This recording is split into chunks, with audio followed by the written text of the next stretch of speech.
Thank you for watching Scary Bear Attacks.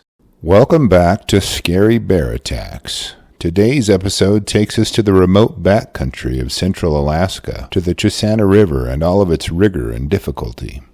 To the south lies Wrangell St. Elias National Park and its impressive mountains and glaciers.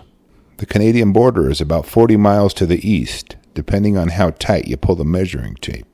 The national park takes up about 13.2 million acres of as close to wilderness as you can find today, and to the north of the park is a 4.9 million acre reserve. This means that the land can be hunted and used, but it is a protected area from the encroachment of civilization. In contrast, you cannot hunt in the national park portion. The area here is mostly rolling hills with elevations that can dip below 2,000 feet, in contrast to the majestic mountains of the nearby park. It is mostly muskeg, which is a Cree word for a low-lying swamp.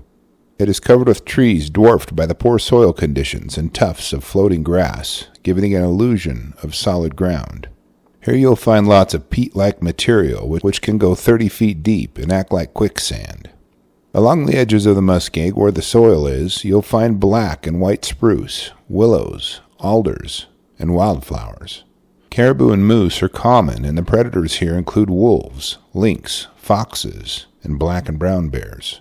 It is in this beautiful setting that our episode takes place today. In the late afternoon on Saturday, September 19th of 2020, 22-year-old Austin Pfeiffer's moose hunt had culminated in success. He and his friend, whom we'll call Matthew, shot a nice bull and tracked it until they found it dead. They gutted it and decided to return in the morning to finish cutting the carcass into packable sections and moving it back toward their camp. Austin was from Belleville, Ohio, and was an avid outdoorsman, enjoying fishing and hunting whenever he had the chance. Whenever Austin wasn't at work, he was out enjoying nature, hiking on trails and the like. But when he was at work, he worked hard as a foreman for a local tree service company and also worked at Game Master Taxidermy in town. He was set to turn 23 years old on the coming Tuesday and had been married to his wife since October of 2018. He and Matthew had been planning this moose hunt for the past 2 years. As the young men approached their moose carcass, there was no obvious sign a bear had been near it. They hadn't noticed any tracks nor scat in the area. They paused briefly and admired the bull they'd harvested. Then they realized that the fun was over and the work was about to begin. They worked out a system where Austin would partition the carcass into manageable pieces and Matthew would pack them the half-mile back to their camp. They agreed to hang the partitions in a tree, but first had to move it to where the float plane could land, and they could load it. As Austin prepared to start cutting the carcass into sections, he carefully placed his backpack and hunting rifle on the ground only a few yards away. He certainly couldn't hold it while he worked cutting the moose up, and they were in the home stretch of the hunt anyway. Neither Matthew nor Austin brought bear spray, as they had their hunting rifles. What more do you need to protect yourself in bear country? After the two loaded and bound a large bag of the moose carcass onto the packboard, Austin helped Matthew get the pack up on his back, and away he went. Matthew walked the short distance back to camp in about 10 minutes or so, then turned around and headed back to pick up more. He undoubtedly anticipated that by the time he got back to the moose carcass, Austin would already have the next section ready for loading. As Matthew was walking through the dense vegetation about 50 yards from where the carcass was, he glanced up as a frightening scene filled his vision. He saw a large brown bear in full charge mode, steaming toward him. He immediately shouldered his rifle and fired a warning shot, then another, and one more. The bear continued toward him until it got within about 20 feet. Then it flinched, as if it had been struck by something, and veered off from its attack. Matthew watched as the bear continued out of the area and placed his rifle back across his shoulder so he could continue the carcass and Austin. Matthew came around some of the vegetation hiding the impromptu butchering site and saw Austin laying on the ground. He was clearly dead as his body was torn up by a bear, and possibly the bear he had just shot at. Matthew immediately began jogging back to camp and the radio there. He called out to the air taxi and relayed the details of Austin's condition. The air taxi service notified the Park Service and the Alaska Wildlife Troopers, and they flew out immediately. Officials noted that Austin's rifle and backpack were found a short distance from his body. It was apparently just out of reach by the time the bear surprised him with its attack. They figured that the bear had managed to creep up very close to him before he noticed it, as he worked on cutting up the moose, and the dense vegetation surrounding it would permit that. They conceived that it was even possible that the bear had attacked him before he knew it was there.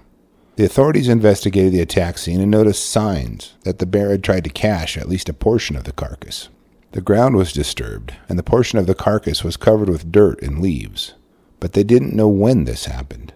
Did it happen after the attack on Austin, or during the night before it? Officials said that the young men didn't do anything wrong in their safety practices. They said they found no evidence that any of Matthew's shots had injured the bear, and no sign it had stayed in the area.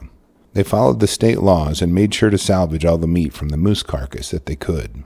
Since the park's founding in 1980, Austin Pfeiffer was the first person killed in a brown bear attack, although several people have disappeared in the park, never to be heard from again. When Austin's wife was notified of his death, she thought it was a terrible joke initially. She had a hard time coming to grips with the idea that he wouldn't be returning home to her. She says she's broken and sad that he's gone. She celebrates the wonderful memories they made in their short time together. His wife characterized her husband as a kind, caring, and patient man who loved her, as well as his friends and family. Well, that was a tearjerker, folks. After reading up on the details of this episode, I'm left with a few questions for you. Do you think that bear spray could have prevented this attack? Do you think that the bear had been brought to the carcass by the smell of it being gutted? Do you think that this bear was a dinner bell bear, meaning that it had heard the report of the rifle and closed in to claim the carcass or its remains from hunters?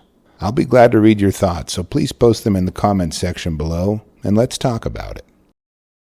Thank you for watching Scary Bear Attacks. If you've enjoyed this episode, please consider clicking on the like button and clicking on the bell icon. We'll help you know when we post our new episodes. Posting our video links to your social media profiles furthers awareness, and it's fun. We slashed our prices in our merch store, linked below, so check out the bargains there while you shop. As a member of our human community, remember to adventure bravely and be careful out there, especially in bear country.